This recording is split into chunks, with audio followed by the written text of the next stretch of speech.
In today's video, we're going to be looking up close at the Heavy Infantry Mandalorian from the Black Series collection. This is the credit collection version. Let's check it out.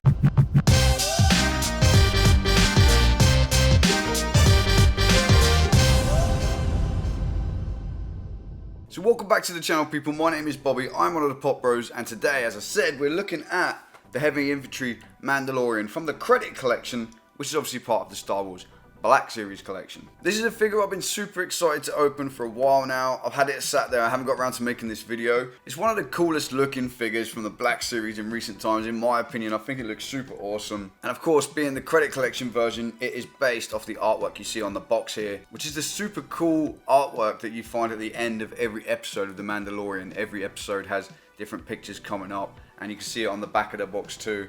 Super cool artwork. And they released this credit collection, which basically has the figures repainted in more brighter colors, essentially, which match the artwork that we see at the end of each episode. So if you're a mint on card collector, please look away now.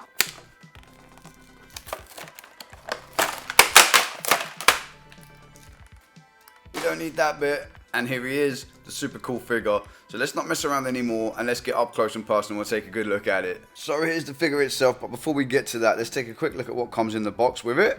You get this weird credit thing. It's like a plastic credit. This one's silver. There's different colors available depending which figure you buy. Each figure comes with a different colored one of these. Kind of cool, but also kind of pointless in my opinion. I have no use for it, right? Then you have a tiny little hose, and then you have the jetpack and the big like rifle, minigun, blaster, massive great weapon thing that the Heavy Infantry Mandalorian has. And it is super cool. There's a bit of blue paint on it to kind of match up with what's on that artwork. The disappointing thing for me on this is the jetpack doesn't have any more paintwork on it. I know we don't really see the jetpack in the credit artwork, but if you compare this to the jetpack that comes with the original version of this figure, it has the cool black and yellow stripes and the detail painted on it, whereas this one doesn't have it. It is, however, this cool metallic blue color on there, which you can't notice straight away. It's actually quite a cool color. It ties in with the rest of the figure, and the orange obviously ties in with other parts of the figure. Then you have this articulated part here on the handle of the weapon itself, and super cool mold on the gun. Say not much paint. There's like little black specks all over it and some blue on the end, which is kind of how you see it on that credit collection artwork, but that's cool. Then we get onto the big boy himself. Super awesome figure, and like I say, one that I've been really excited about opening. I haven't got the original version of this yet. Looking over the figure in detail, it's got the cool light blue and royal blue colors all over it. It's kind of splattered all over. It's like battle damage slash like a paint splatter effect on there. Then you've got the darker areas have this black splatter on it, and it kind of really does just match the artwork on there. Super nice details all over. Then on the back here, again, there's a couple bits compared to the original figure, like I said, which I don't have, but all of this is one color, whereas it's more detailed on the original figure. And the orange is a little bit too orange for my liking. It's more yellow, right? But it's super cool. Let's see how the putting the gun in his hand goes. So I'm guessing he's supposed to hold this part in this hand.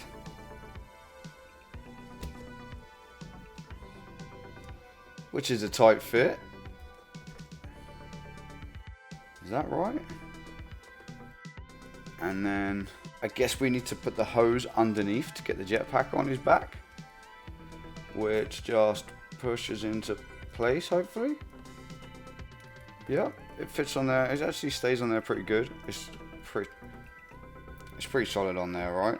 Then I guess we have to kind of... Okay, this is really awkward to do.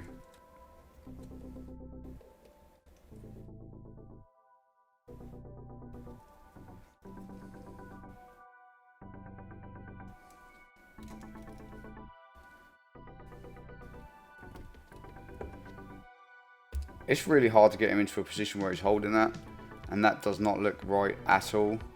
I have to play with that some more when I pose it, but yeah, to get him to hold the weapon properly is awkward, and this hose kind of gets in the way. I don't know if I'm putting it the right way around. I'm going to look for some other pictures online before I do the posing part of the video, right? But for now, on camera, that's about the best I can do. Aside from that, the second part is obviously the little hose, which should attach to his flamethrower here. It just pushes in, if I can get it in. And then that also attaches to his jetpack at the back. So once you've got all those bits attached to him, there's actually quite a lot of stuff that's kind of restricting his movement in a way, right? Obviously, on top of that, the weapon can allegedly attach to,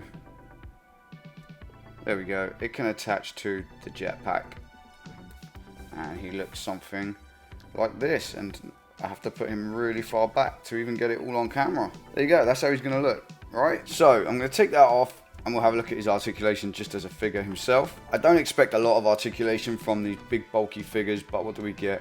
We get a little bit of up and down in the head. Not a lot really at all. We get some side to side in the head.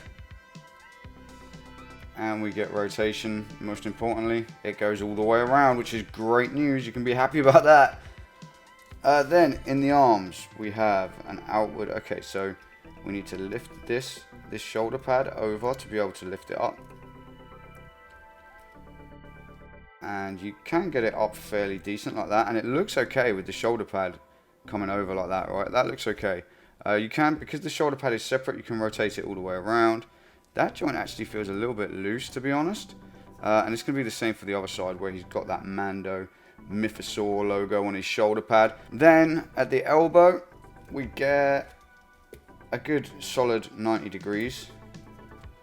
Right, and there's like some butterfly kind of stuff going on in there too, so it does give you a little bit more motion. You can twist all the way at the elbow, not at the wrist, but then at the hand you can twist all the way around. And is it hinged some way? Okay, it's hinged up and down, but not really. Right, it doesn't really move a lot. I'm assuming it's exactly the same for the other arm too. Elbow twist, and the hand, as is often the case with these, this hand is hinged the opposite direction to the right hand. That one has a little bit more movement, and again you can spin it all the way around, but it's kind of, the flamethrower gets in the way. Onto the legs, we can go for a full kick forward, pretty good, right? And moving backwards, he's got that little skirt thing going on there, and the armor, you can get it back, but it goes out to the side in a weird position, right? You can actually get pretty good motion that way, which is surprising. And on the knees, you've got, are they? Okay, we've got double jointed knees there, which actually lets us go all the way back to a really good position there. And they do move pretty well independently as well, if you just want to move one. So like a sort of take-off jetpack pose, right? Or you can probably just move the top one too, which you can. Yeah, they move very well independently as well. Then, what do we have? We have some rotation at the foot in a weird direction. And we have forward and back.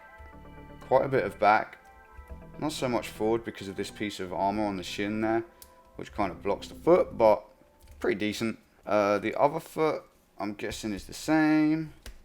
Yep, the other knee is exactly the same. Obviously, there's an asymmetrical paint job on this, so things don't match either side. Like you've got the red kind of purpley gauntlet on this arm, orange on this arm. Same on the shins, they don't match, but that is the whole point of the Mandos in the Mandalorian, right? And I think that's about it for articulation, right? So pretty good articulation for a big chunky figure. And he looks pretty cool. Really happy with how it looks. Let's put him in a couple of poses and see how cool he can really look.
in conclusion there, you can make it look really cool when you compose it right.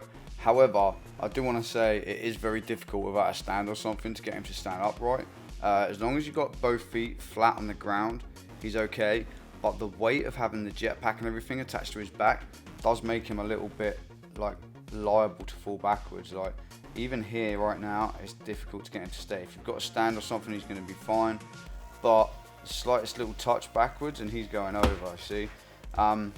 So yeah, if you keep both feet flat on the floor and leave him leaning forwards a little bit, he's okay. But it is difficult to get him to stand up, especially when you've got the weight of the gun coming one way and everything else coming the other way, right?